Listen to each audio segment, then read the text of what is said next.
வணக்கம். ராம் சத்யா அகாடமி 6ஆம் வகுப்பு 3ஆம் பருவத்திற்கான கேள்வி கொடுத்திருந்தோம். அதுக்கான விடைகள் நம்ம பார்த்துடலாம். கொஸ்டின் கொஞ்சம் ஈஸியா இருக்கு, அது மாதிரி தான் இருக்கும். பொருந்தாதது இது?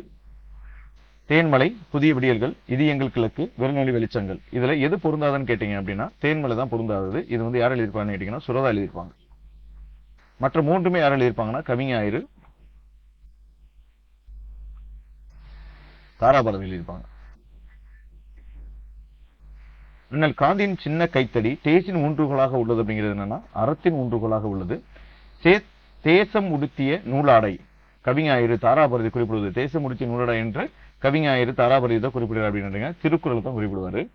காளிதாசரின் தேனிசை பாடல் தேஸ் கரையில் எதிரொலிக்க அப்படின்னு கேட்டீங்கன்னா காவிரி கரையில் எதிரொலிக்க. இந்த கங்கை கரை, கம்பரோட அமுத கவிதைக்கு கங்கை அலைகள் வந்து இசையமைக்கும் சொல்லியிருப்பாங்க. காந்தியடிகள் எதை அறமாக போற்றினார் அப்படின்னு கேட்டீங்கன்னா எளிமை. காந்தியடிகள் எதை அறமாக போற்றினார் அப்படின்னா எளிமை. பாரதியாரை பத்திரமாக பாதுகாக்க வேண்டும் என்று கூறியவர் யார் அப்படின்னு கேட்டீங்கன்னா காந்தியடிகள் தான். காந்தியடிகள் எளிமை திருக்கோலம் கொள்ள மாற்றம் ஏற்படுத்திய ஊர் எது அப்படின்னு கேட்டீங்கன்னா மதுரை. காந்தியடிகள் தாம் தமிழ் கற்க தொடங்கியதாக கூறிய இடம் எதுன்னு கேட்டீங்கன்னா தென்னாப்பிரிக்கா. சென்னையில் இலக்கிய மாநாடு நடைபெற்ற ஆண்டு எதுனா 1937. காந்தியடிகள் சென்னை வரும் பொழுது எல்லாம் மொழிபெயர்ப்பாளராக விளங்கியவர் யாருன்னு கேட்டீங்கன்னா திருவிக்கா. காந்தியடிகளை பெரிதும் கவர்ந்த நூல் அப்படின்னு கேட்டீங்கன்னா திருக்குறள். தமிழ் கையேடு எழுதியவர் யாருன்னு கேட்டீங்கன்னா ஜி.யு. போப். காந்தியடிகள் இந்த பெரியவரின் அடிநிலையில் இருந்து தமிழ் கற்க வேண்டும் என்னும் ஆவல் உள்ளது என்று யாரை குறிப்பிடுகிறார்னா உவேசா. சென்னை இலக்கிய மாநாட்டிற்கு வரவேற்பு குழு தலைவராக இருந்தவர் யாருன்னு கேட்டீங்கன்னா உவேசா. வேலுநாச்சியாரின் அமைச்சர் யாருன்னு கேட்டீங்கன்னா தாண்டவராயன். அதே மாதிரி நாம் சிவகங்கையை மீட்கும், அதாவது என்ன சொல்லியிருப்பாங்க அப்படின்னு கேட்டீங்கன்னா கவலைப்படாதீர்கள் அரசியாரை, நாம் சிவகங்கையை மீட்கும் நாள் நெருங்கிவிட்டது என்று கூறுகிறேன் தாண்டவராயன். நம் அரசியாரின் பன்மொழி அறிவு நமக்கு பெரிய நன்மையை தந்திருக்கிறது என்று கூறியவர் யாருன்னு கேட்டீங்கன்னா சின்னமருது. உடையால் புகழ் ஓங்குக. இந்த கொஸ்டின் பாத்தீங்கன்னா ரொம்ப வித்தியாசமா இருக்கும். உடையால் புகழ் ஓங்கு என்று கூறியவர்களான வீரர்கள். ஏன் ஒரு கொஸ்டின் கேட்டோம்னா ஒரு டைம் டிஎன்பிசில வந்து கண்ணகிக்கு வந்து தன் கணவன் இறந்து விட்டானுங்கிற ஒரு அசதி இருக்கும். அது எங்கிருந்து வந்த ஒளின்னா வானத்தில் வந்த ஒளின்னு கேட்டிருப்பாங்க. அதனால அதை கேட்டிருப்போம். பொருந்தாதது எது? பொருந்தாதது எது? ஐதர் அலி அவர்கள் 5000 ஞானப்படையை அனுப்பினார். முதலில் மீட்கப்பட்டது காளையார் கோவில். கோட்டைக்குள் செல்ல விஜயதசமி நாளில் பெண்களுக்கு மட்டும் அனுமதி உண்டு. வேலுநாச்சியார் சிவகங்கை மீட்டாண்டு வந்து 1780. எப்போ வந்து போரிட்டு காளையார் கோவில தோப்பாங்க அப்படின்னா 1772 தோத்துருவாங்க. இந்த ஐதர் அலி அவர்கள் வந்து என்ன கொடுத்திருப்பாங்க அப்படின்னா 5000 யானைப்படையில குதிரைப்படை கொடுத்திருப்பாங்க. தவறானது இது. இலக்கண அடிப்படையில் சொற்கள் 4 வகைப்படும். பெயர்ச்சொல், வினைச்சொல், இடைச்சொல், உரிச்சொல். இது 4. ஒன்றுக்கு மேற்பட்ட எழுத்துக்கள் தொடர்ந்து வந்து பொருள் தருவன சொல்லி எனப்படும். பெயர்ச்சொல் மற்றும் வினைச்சொல் சார்ந்து வருவது இடைச்சொல் ஆகும். பெயர்ச்சொல் மற்றும் வினைச்சொல் மிகுதிப்படுத்த வருவது என்னன்னா உரிச்சொல்.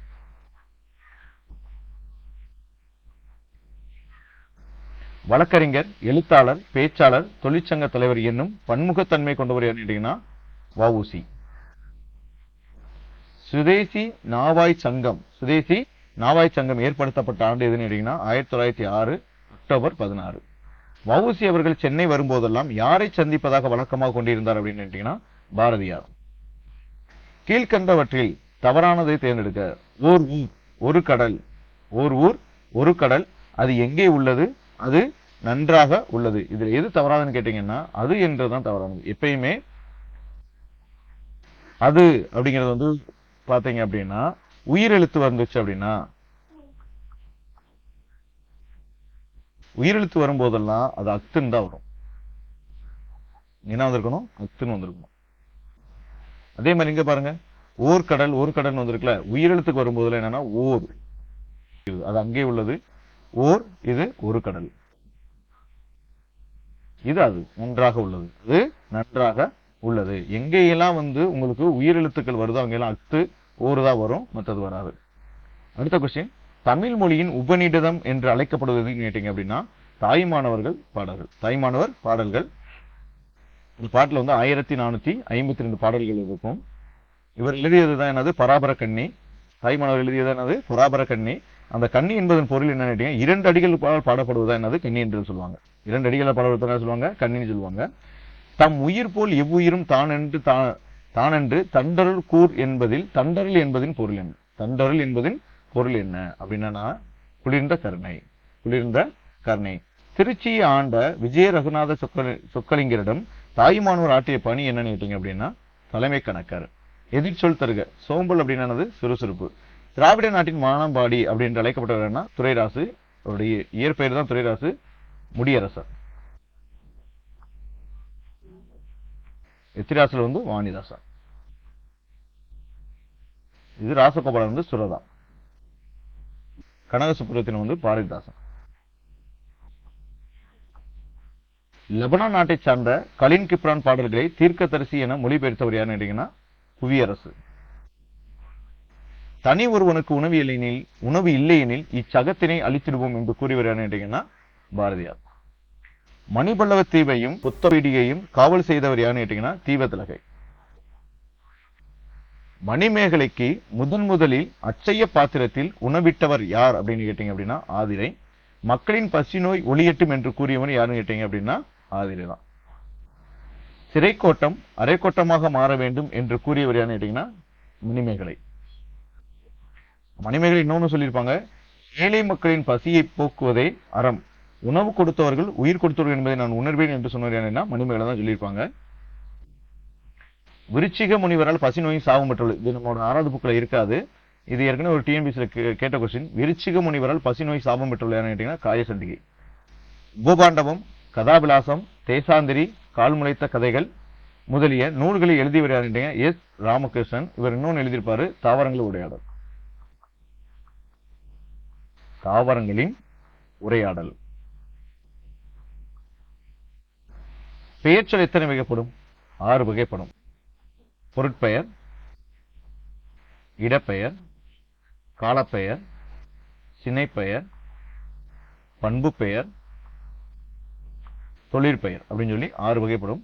பொருளின் உரிப்பை குறிக்கும் சொல். பொருளின் உரிப்பை குறிக்கும் நம்ம பார்த்தோம், பொறுப்பெயர்னு போட்டக்கூடாது. பொருளின் உரிப்பை குறிக்கும் சொல் அப்படின்னா உரிப்பை குறிக்கும் சொல் அப்படின்னா சினைப்பெயர். வளையல் என்பது இந்த மாதிரி இடுகுறி பெயர்கள், பொது பெயர்கள் இதெல்லாம் கேட்பாங்க. அதை கொஞ்சம் நல்லா பார்த்துக்கிறணும். வளையல் என்பது என்னன்னு கேட்டீங்கன்னா காரண சிறப்பு பெயர். வளையல் என்பது என்னன்னு கேட்டீங்கன்னா காரண சிறப்பு பெயர். காடு என்பது என்னன்னு கேட்டீங்க அப்படின்னா பொறுத்துக்களை பாருங்க. காடு என்பது இடுகுறி பொது பெயர். காடு என்பது என்னது? இடுகுறி பொது பெயர். கருவேலங்காடு அப்படிங்கிறது என்ன? இடுகுறி சிறப்பு பெயர். பறவை என்பது என்னன்னு கேட்டீங்கன்னா காரண பெயர். பறவை என்கிறது என்னன்னு கேட்டீங்க அப்படின்னா காரண சிறப்பு பெயர். அன்பினில் இன்பம் காண்போம், அறத்தினில் நேர்மை காண்போம் என்று பாடியவர் யாருன்னு கேட்டீங்கன்னா முத்தரையனார். நீதி நூல் பயில் என்று கூறியவர் யாருன்னு கேட்டீங்கன்னா பாரதியார். பொறுத்துக. அழுக்காறு அப்படின்னு கேட்டீங்க அப்படின்னா பொறாமை. அவா அப்படின்னா என்னது? விருப்பம். இன்னா சொல்னா என்னது? கடுஞ்சொல். வெகுளினா சினம். வெகுளினா சினம். உலக உயிர்கள் எல்லாம் துன்பம் இன்றி இன்புற்று வாழ வேண்டும் என்று விரும்பியவர் யாருன்னு கேட்டீங்கன்னா புத்தர். நம்பி இருப்பவர் கும்பி எறிந்திடில். இது கும்பி என்பதன் பொருள் என்ன? வயிறு. கவிமணி தேசிய விநாயகனார் ஆசிரியராக பணியாற்றிய ஆண்டுகள் எத்தனை? 36 ஆண்டுகள் ஆசிரியராக இருந்திருப்பாரு. ஆசிய ஜோதி யாருடைய வரலாற்றை கூறுகிறது அப்படின்னா புத்தருடைய வரலாற்றை கூறுகிறது. தமக்கென முயலான் ஒன்றான் பிறர்க்கென முயலினர் உண்மையானே என கூறும் நூல் எதுன்னு கேட்டீங்க அப்படின்னா புறநானூறு. வள்ளலார் சத்திய தர்மசாலையை நிறுவிய இடம் எதுன்னு கேட்டீங்க அப்படின்னா வடலூர். வாடிய பயிரை கண்ட போதெல்லாம் மாடினேன் என்று கூறியவர்னா வள்ளலார். மக்களுக்கு செய்யும் பணியே இறைவனுக்கு செய்யும் பணி என்று வாழ்ந்தவர் யாருன்னு கேட்டீங்க அப்படின்னா அன்னை தெரசா. இது வந்து மக்களுக்கு செய்யும் பணியே இறைவனுக்கு செய்யும் பணிங்கிறது வள்ளலார் யோசிச்சிடக்கூடாது, அன்னை தெரசா. வாழ்க்கை என்பது நீ சாகும் வரை அல்ல, மற்றவர் மனதில் வாழும் வரை என்று கூறியவர் யாருன்னு கேட்டீங்கன்னா அன்னை தெரசா. கைலாஸ் சத்தியமூர்த்தி தொடங்கிய இயக்கம் எதுன்னு கேட்டீங்கன்னா குழந்தைகளை பாதுகாப்போம். பசிப்பினி போக்கியவர் யாருன்னு கேட்டீங்கன்னா வள்ளலார். ஒரு பொருளின் இயல்பை மிகுதிப்படுத்தி அழகுடன் கூறுவது எதுன்னு கேட்டீங்க அப்படின்னா உயர்வு நவிர்ச்சி அணி. உயர்வு நவிர்ச்சி அணி. ஒவ்வொரு பாடத்திலையும், அதாவது 6ஆம் வகுப்பா இருந்தாலும் சரி 7ஆம் வகுப்பா இருந்தாலும் சரி, ஒவ்வொன்றுக்கும் பருவம் வயசு பருவம். இப்போ 9th 10th இருந்தா ஃபர்ஸ்ட் 3 இயல்கள் அப்படி வச்சு டெஸ்டா கொடுத்துக்கிட்டு இருக்கோம். டெஸ்ட் வந்து ஃப்ரீ டெஸ்ட் தான். நீங்க வாட்ஸ்அப்லயே டெலகிராம்லயே எழுதிக்கலாம். டெலகிராம்ல சரியா போடுறது இல்ல, வாட்ஸ்அப்ல இருக்கும், நீங்க எடுத்து எழுதிக்கலாம். அதுக்கப்புறம் அந்த பாடங்கள் இப்போ 6ஆம் வகுப்பா இருந்தால் அந்த 6ஆம் வகுப்புக்கான முழு டெஸ்ட் நம்ம கொடுத்துடலாம். 7ஆம் வகுப்புனா 7ஆம் வகுப்பு முழு டெஸ்ட் கொடுத்துடலாம். ஓகேவா? நன்றி.